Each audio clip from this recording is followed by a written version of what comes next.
बहुत समय पहले की बात है। पुराने चाइना के नॉर्थ प्रोविंस में 3 मॉन्क रहते थे। उनका नाम किसी को नहीं पता है, क्योंकि उन्होंने कभी अपने बारे में कुछ बताया ही नहीं। उन्होंने कभी किसी बात का जवाब नहीं दिया। चीन में बस उन्हें 3 हंसते हुए भिक्षुओं के नाम से जाना जाता था। वे तीनों सिर्फ एक ही काम करते, एक गांव में प्रवेश करते, बाजार के बीचों बीच खड़े होते और हंसना चालू कर देते।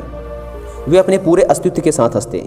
अचानक लोगों का ध्यान उनकी तरफ खींचा चला आता और धीरे धीरे उनके चारों तरफ एक बड़ी भीड़ इकट्ठा हो जाती। वे इतनी एकाग्रता, तल्लीनता व संपूर्णता के साथ हंसते कि उनकी हंसी देखकर सारा गांव हंसने लग जाता। जब वो पूरा गांव हंसी के समुंदर में डूब जाता तो वे दूसरे गांव चले जाते। वे ना तो कुछ बोलते थे, ना ही कुछ उपदेश देते और ना ही कुछ शिक्षा। वे जहाँ भी जाते अपनी हंसी से ऐसा माहौल बना देते कि लोग अपने सारे दुख दर्द भूलकर बस हंसने लग जाते।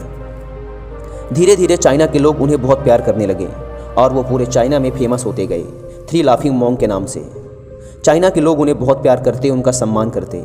इससे पहले और उनके बाद भी कभी किसी ने इस तरह से प्रचार नहीं किया कि जीवन केवल एक हंसी होना चाहिए और कुछ नहीं। वे विशेष रूप से किसी पर नहीं हंसते थे। वे बस हंसते थे जैसे कि उन्होंने ब्रह्मांडी मजाक को समझ लिया हो, जैसे कि उन्होंने ईश्वर के मजाक को समझ लिया हो, और उन्होंने एक शब्द का उपयोग किए बिना पूरे चाइना में इतना आनंद फैलाया जितना आज से पहले किसी ने ना फैलाया था। लोग उनका नाम पूछते लेकिन वे बस हंसते, तो यह उनका नाम बन गया 3 हंसते हुए भिक्षु, 3 लाफिंग मॉन्क्स। पूरे चाइना में घूम घूम कर लोगों को हंसाते हुए समय के साथ वे तीनों बूढ़े हो गए और एक रात जब वे एक गांव में ठहरे हुए थे, उन तीनों में से एक भिक्षु की मौत हो गई। पूरा गांव स्तब्ध रह गया।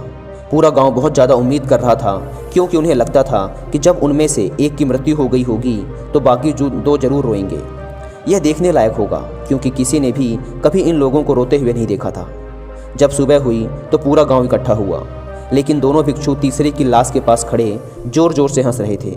ऐसी हंसी जैसी उन्होंने आज से पहले कभी ना हंसी हो। गांव के कुछ बड़े बुजुर्गों ने उन्हें समझाने की कोशिश की कि यह आपका साथी था और इसकी मृत्यु पर आपको हंसना नहीं चाहिए। तब उस दिन पहली बार उन भिक्षुओं ने लोगों से बात की और कहा, हम हंस रहे हैं क्योंकि यह आदमी जीत गया है। हम हमेशा सोचते थे कि पहले कौन मरेगा, लेकिन इस आदमी ने पहले मरकर हमें हरा दिया। हम अपनी हार व इसकी जीत पर हंस रहे हैं। इसके अलावा यह कई वर्षों तक हमारे साथ रहा। हम एक साथ हंसे, हमने एक दूसरे की मौजूदगी, उपस्थिति का आनंद लिया। उसे अंतिम विदा देने का इससे बेहतर तरीका और क्या हो सकता है। हम केवल हंस सकते हैं। लेकिन पूरा गांव उदास था। जब मृत भिक्षु के शरीर को अंतिम संस्कार के लिए चिता पर लिटाया गया तो सारे गांव वालों को एहसास हुआ कि शेष 2 भिक्षु केवल मजाक नहीं कर रहे थे, वह तीसरा जो मृत था वह भी हंस रहा था। चीन में यह प्रथा थी कि जब एक इंसान की मृत्यु हो जाती थी तो उसके पुराने कपड़े उतारकर उसे नहला धुलाकर उसे नए कपड़े पहना दिए जाते थे।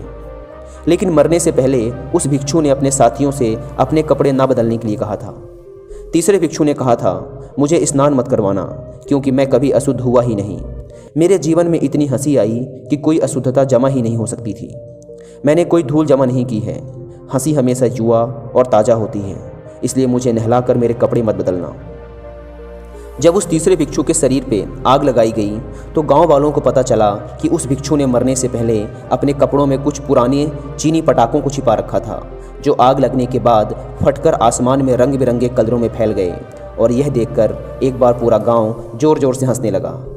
तो इस तरह से वह तीसरा मॉन्क मरने के बाद भी सारे गांव वालों को हंसा गया। और यह देखकर शेष दोनों भिक्षुओं ने कहा, चालाक आदमी, तुम मर चुके हो, लेकिन तुमने हमें एक बार फिर हरा दिया। तुम्हारे द्वारा गांव वालों के चेहरों पर पैदा की गई यह हंसी आखिरी हंसी थी।